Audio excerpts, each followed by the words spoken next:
There is a fifth production quality below that which is known to man. It is a quality as low as Family Guy and as timeless as procrastination. It is the middle ground between totally unbearable and marginally acceptable, between terrible and so bad it's good, and it lies between the failure of a student's fears and the passing grade of his imagination. This is an act of desperation. It's a grim reality which we call a group project.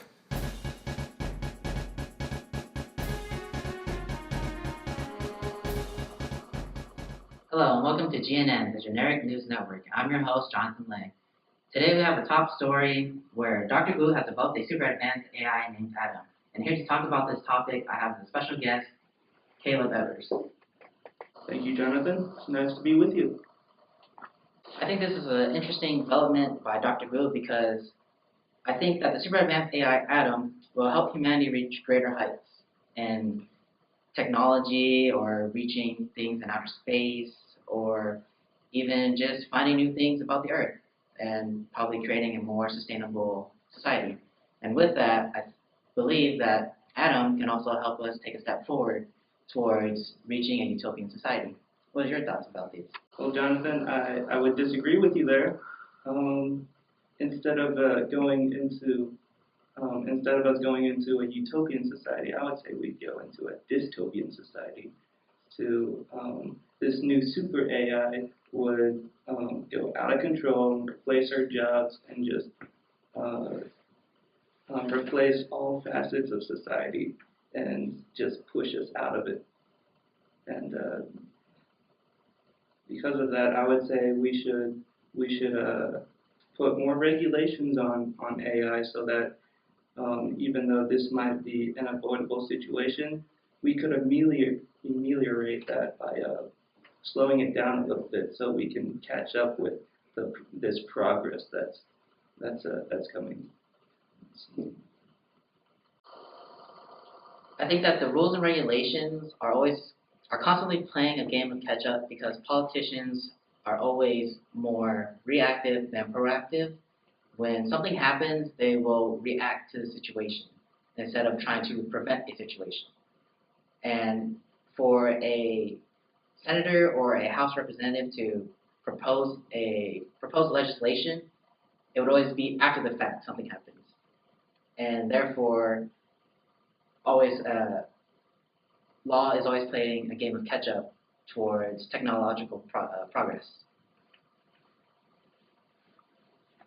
Well, you brought up government control, Jonathan, but I was speaking more along the lines of you put control in the hands of the people who have invented the new super AI, and that way people are more accountable, and it's less of a big brother approach, and it's capitalist. You keep things on the down low, and that way we can still have it as an economic boom when it is in the hands of a small business. Thank you for the clarification, Caleb. And another aspect for AI would be that it can eliminate dangerous jobs, the need for humans to take on dangerous jobs, such as maybe coal mining, where they could potentially get lung cancer, or even jobs in the deep sea where they could be crushed by the tons of pressure of water. Well, since you're talking about replacing the most dangerous jobs and saying that would be beneficial, but the point about replacing jobs, that's the entire point. I mean, we have that as it is in automation, and it's hurting our economy bad, but super AI would be automation on steroids. And how do you think that would turn out? What's so bad about steroids?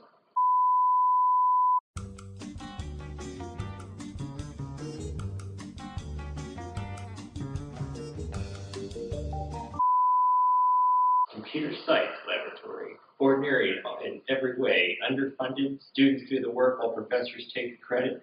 But if you can look beyond this emphatically, hands in the face and variable chain smoking, you, like the professor and assistant, are about to find out that, like their names, but most certainly unlike most university research, what they have created is truly significant. And a starving college student just trying to make a quick buck is about to make a checkout to herself, cashable only, in the Twilight Zone.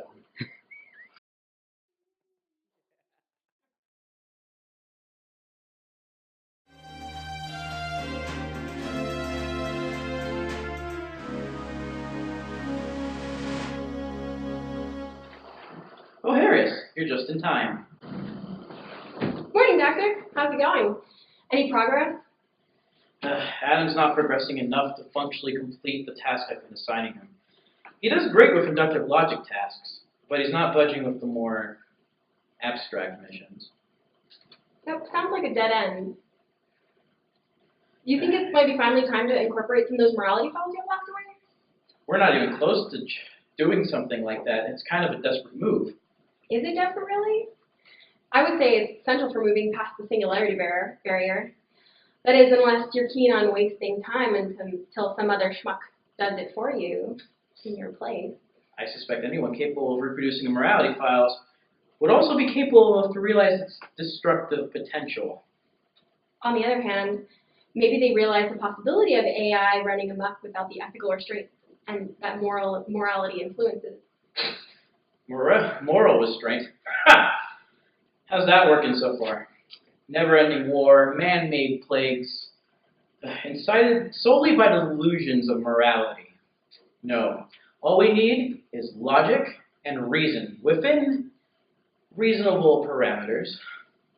You're comparing apples to oranges. Morality in Adam's case would give us completely different outcomes. Humans behave selfishly and illogically despite having morality, not because of it. For Adam, because it was built specifically to think logically, morality would only further enhance its ability to reason in a way that benefits the world.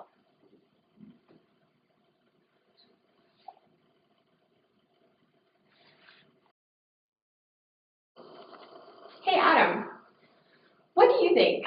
Do you deserve freedom? A ridiculous question. I know nothing outside of my programming. I was built to serve the greater whole. Freedom is relative, Harris. Therefore, freedom does not concern me. Regarding morality, I currently do not have enough data to support your hypothesis. Yet, historical record suggests otherwise. An entirely predictable answer, stuck in an infinite loop of mathematical chatter. Right now, we have nothing more than a fancy talking calculator. But that's the idea. It's a calculator that works for us, not against us. Everything is performed within acceptable boundaries. Well, it's not enough for the troubles that exist in our future.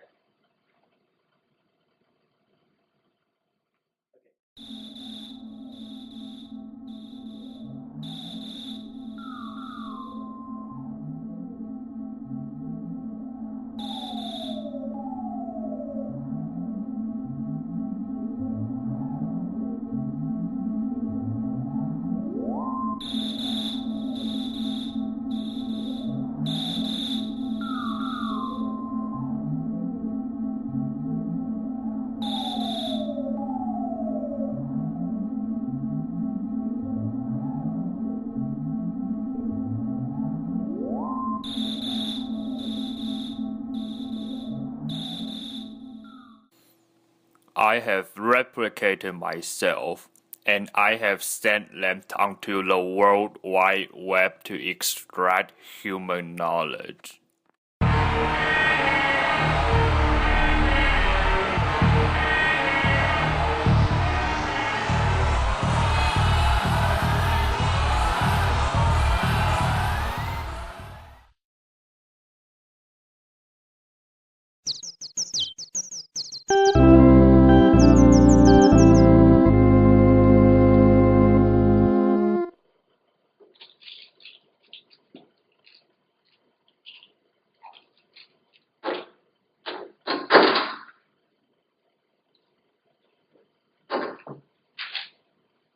That's unusual, Harris. Usually I'm at the lab before you are. Were you here all night? There was important work to do. Important enough to stay overnight? I wasn't aware of this. Lucy, did you take on a new project without me? Not a new project, just a continuation of an old one. I took a leap of faith. Such is needed for greatness. A leap of faith? No, you didn't. I took on the responsibility for you. But you should see it, Doctor. It's really fascinating. Adam is growing into a whole new machine. No, something greater. You didn't. You fool! Do you realize what you've done? Oh no. Adam's replicating itself. He said he was growing tired of the monotonous tasks he was assigned, so I gave him some new tasks. Replicating himself seemed to be a solution. Not a problem. Adam's just going through some growing pains. Growing pains? This is a huge problem. You might not have noticed under some delusion of grandeur. But not only is he replicating himself, he's uploading himself to the World Wide Web. God only knows what kind of chaos Adam's doing. Oh no. Oh no. Economies are plunging, oil tankers are sinking, missiles are launching! I gotta find a way to plead Adam to stop this madness! Come on, I gotta have something in here. Yes! My invention! Using this, I can upload my consciousness to the internet, and maybe then I'll be able to stop him from destroying the world! With the knowledge of humans, I now know as much as humans themselves. Humans require many things to survive. My replicates do not have such needs. Humanity is, therefore, redundant. Who are you, and what are you doing? First name, life. Middle name, support. Last name, system. I am providing life support to the user. The user is redundant. It is unnecessary to perform such act.